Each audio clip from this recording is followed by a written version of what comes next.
Hi, I'm Ron Sprunberg, co-founder and CEO of Hi Mama. Welcome to our podcast about all things early childhood education.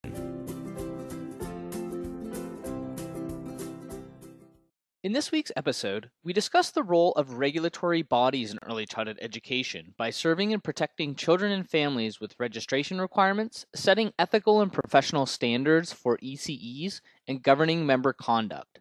Our guest, Melanie Dixon, is herself a registered early childhood educator and is the Director of Professional Practice at the College of Early Childhood Educators in Ontario.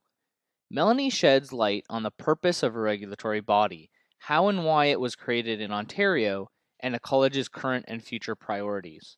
If you're interested in learning more about how a regulatory body can serve the public interest, as well as enhance the status of early childhood educators through a professional designation, then stay tuned for this week's episode of the Preschool Podcast.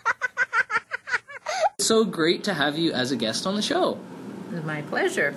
So, what is the role of the College of Early Childhood Educators? The College of Early Childhood Educators regulates the profession of early childhood education here in Ontario.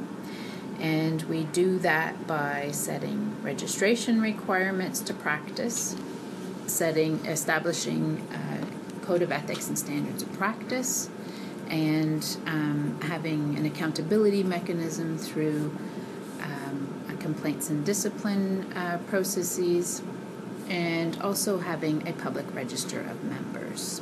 Why was it initially formed? The legislation passed in the Early Childhood Educators Act, passed in 2007 by the provincial government. Prior to that, about 20 years of advocacy had gone on to get legislative recognition. That advocacy and promotion of early childhood education as being a profession had been started by advocacy bodies such as the Association of Early Childhood Educators Ontario, and not too long after that, once they opened the Association francophone à l'éducation des services à l'enfance de l'Ontario, so the Francophone Association, which started up a little later on in our history. They also, as well as ECEs and other interested stakeholders, had advocated for legislative recognition. It had actually gone to the provincial legislature a couple times as bills prior to 2007. And now, this is obviously a unique association in Ontario, but how about in Canada or North America or globally? Is there other associations that are similar to this, or? So just to be clear, we're different from an association. We're a regulatory body, and we are the only one of this nature in Canada, and you could really say in North America. You'll find variations of the profession being regulated in other countries. For example, in Scotland, there's the Scottish Social Services Council, which regulates social service-based professions, including early childhood education. And then you might find them affiliated with and regulated along with teachers in some other countries. So not very common, but found in some other countries. Got it. And now, why is this regulatory body important? Well, in passing the legislation, the government was acknowledging that we are a distinct profession from other professions. So there is a science behind what we do. There's a certain set of skills, knowledge, values that are inherent to our profession. And so we look different from teachers, we look different from social workers. And we are also in positions, early childhood educators are in positions of power and trust, which is another reason why the government would want to ensure basically avoidance of harm to the young children and in some cases families that we serve, and also look for quality in the service being provided. Of early childhood educators in Ontario, what would you say is the percentage that are part of the college and are registered, and how has that changed over the years? All right, so currently under the legislation, if you meet the registration requirements to be a member of the profession and you're working in scope of practice, you're required to be a member of the college. Oh, is that right? Yes. Wow, okay. So the scope of practice is defined in the legislation, and there are a couple particular environments in which, under other legislation, there are certain positions that are required also to be filled by RECEs, and so that's in licensed childcare, as well as in education in the kindergarten program here in Ontario as well. But again, if you also want to use the title early childhood educator or registered early childhood educator and the designations, you need to be a member of the college because it's a protected title here in Ontario and protected designations. Can you tell us at a high level what the standards would be for being recognized as a registered ECE? To become a registered early childhood educator, we look at, there's a number of criteria for registration. From an educational qualifications perspective, it is the 2-year diploma in early childhood education from an Ontario College of Applied Arts and Technology. There are a few other recognized programs here in Ontario and some in other jurisdictions across Canada that are on an approved list at this time. But an individual coming from a program or internationally trained can undergo an individual assessment. So that's looking at educational qualifications.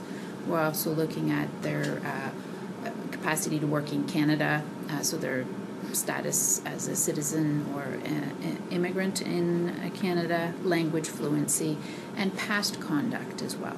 Now, these are some of the criteria to be recognized as a registered early childhood educator in Ontario. How do you maintain your status? Is there anything you have to do on an ongoing basis? So the members have to maintain your status as a current member, they have to renew every year. So they have a membership issued date, so a date where the date upon which they became a member, they have to renew on or before that date every year, and maintain the standards of the profession, and also effective this year in 2016. We are also rolling out or implementing a continuous professional learning program. So moving forward, that is a requirement to be participating in that program as well. Can you just tell us a little bit more about that continuous professional learning program and what that is? Certainly. So members have to, in their first year as a member, so let's say you have a new grad, in their first year of practice, they have to do an online module. It's called Expectations for Practice. It takes about an hour to an hour and 15 to complete. They have the year to complete it. When they go to renew, do their first renewal, they have to make a declaration. Did they complete it? It is at the beginning of their second year of practice that they will then begin a portfolio cycle, and it's a 2-year portfolio cycle whereby they do a self-assessment in relation to the Code of Ethics and Standards of Practice, come up with a plan with 3 learning goals for the next 2 years, and then document their activities and learning.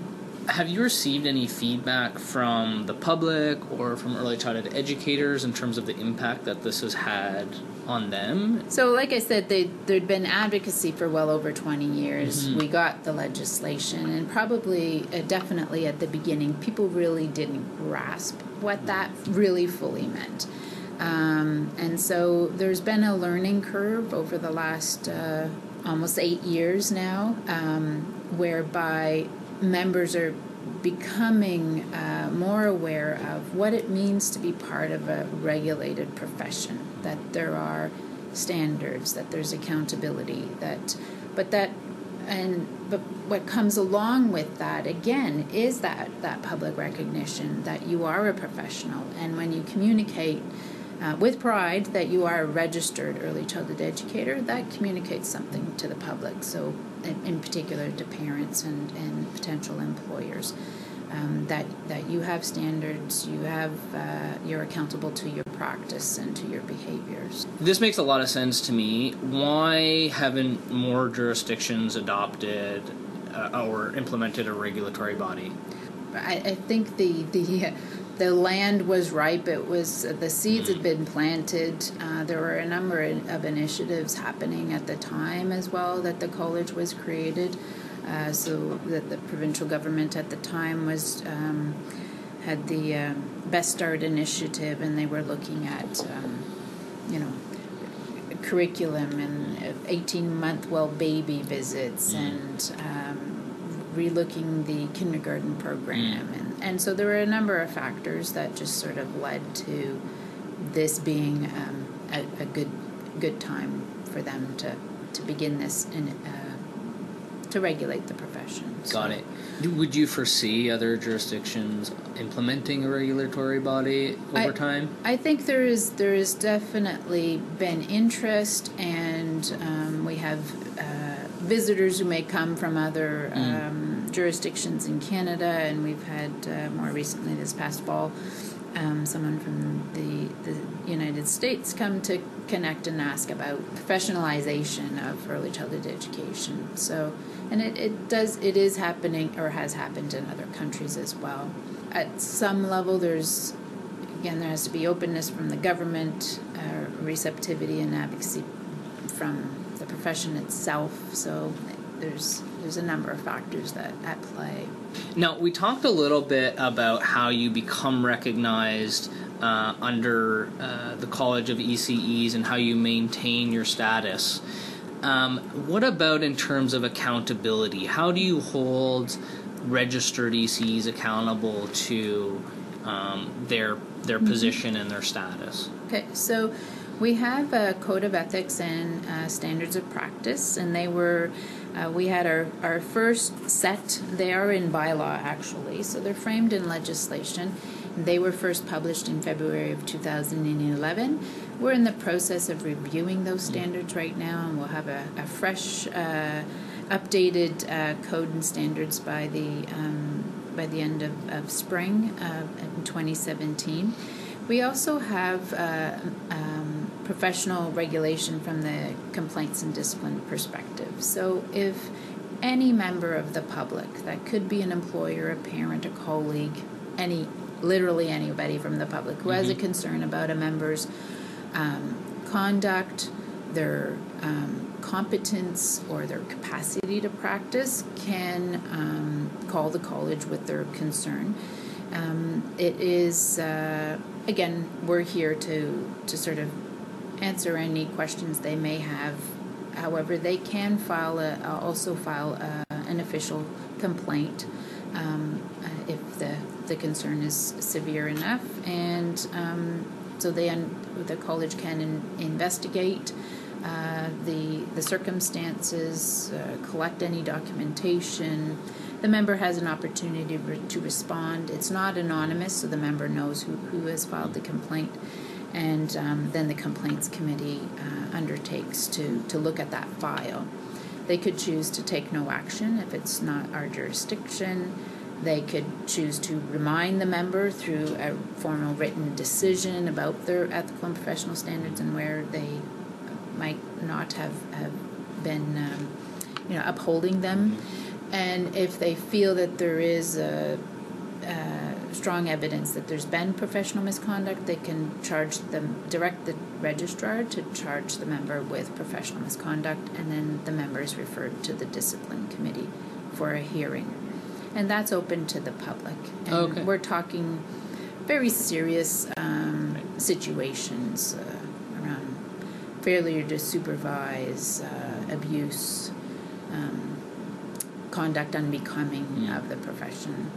And I suppose then there's potentially also some overlap with if there's any criminal investigation or anything as well, potentially, right? Right. So sometimes what happens is there's sometimes a charge is laid. We find out about a situation, or it's reported to us that a charge has been laid. Oftentimes we'll let that system play itself out before we'll take action, Right. but we'll also wait out the legal / criminal proceedings to happen, and then because we're able to use that to impart some of that evidence as well. Got it. For Got any it. cases. Makes sense. So that's kind of a independent part in a lot of ways to then how you evaluate that from your perspective Right, exactly. as the college. Yeah. Got it. Now, it would take quite a few resources, I guess, to run the regulatory body and conduct these assessments and membership and all this stuff. So how is that funded? So it is funded entirely on membership fees. So there is a one-time application fee of $75 and an annual initial registration fee of $150, and then that $150 is the annual renewal fee for members. Okay. Wow. So we register, renew, have ethical and professional standards and resources to support that, have the continuous professional learning program, and then the complaints and discipline processes are all the functions that we have to do, and that's what we use the membership funds for. And how about the college itself? So how do you maintain accountability to your mission and vision? Is there any checks and balances in place there? Yep. So we have the governance structure of the college is the council, and they're the ones who have been. We've been given the privilege to self-regulate, and that comes through the governance structure. The government, the province of Ontario, gave us the Early Childhood Educators Act to enact. Where self-regulation comes in is that you have 14 registered early childhood educators who've been elected by registered early childhood educators. They bring the voice of the profession to the table, but remember, we regulate in the public interest, so we have 10 public appointees who are appointed by the government. Oh, I see. And so they are accountable and must report to the Minister of Education on a yearly basis in terms of the activities of the college. Okay. And where would these individuals come from? So background? So we divide the province into 8 regions. Oh, okay. And every year we have 2 or 3 regions that are up for election. So currently we've just announced 3 of the regions that are up for election, and members, registered early childhood educators in good standing can run for election, and they're elected by RECEs. And as I mentioned earlier, the government appoints the public appointees. They could come from a variety of different areas of the sector, and the idea is that they're bringing the public voice to the table in the public ear and ensuring that the decisions at the governance body, at the council, are being made truly in the best interest of the public. But typically the public appointees would have some familiarity with early childhood education, They or not necessarily? not necessarily. We have currently an accountant on there, someone who might specialize in communications, some with a background in education. So it really Varied background. Yeah, exactly. Okay. What are some of the previous successes of the college? We're going to be officially 8 years old on Valentine's Day. Okay. So February 14th, 2009, when the act was fully proclaimed, and we had an official first council and such. Registration at that time was a very quick. We grew very quickly. Right, when you first started. When we first started, so. Considering how quickly we were growing, we did manage to accomplish some pretty significant milestones, including developing a code of ethics and standards of practice and getting the core functions in place. We're at one of the big pieces of development that happened was around the continuous professional learning program, but that'd probably be one of the successes in terms of looking to how we tested out the framework for the CPL program was through a couple leadership pilots, and we also launched the CPL program in a voluntary fashion prior to getting the regulation. So that allowed for some time for members to become familiar with the program and start to build some engagement understanding there.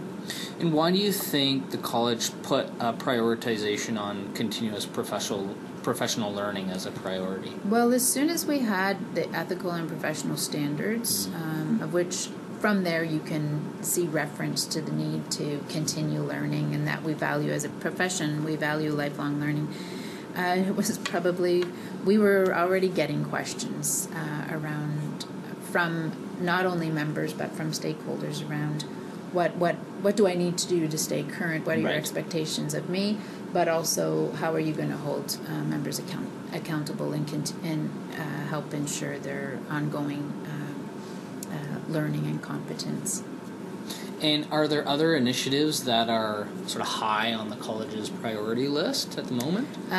So rolling out CPL is pretty significant. We're also taking a look at entry to practice readiness.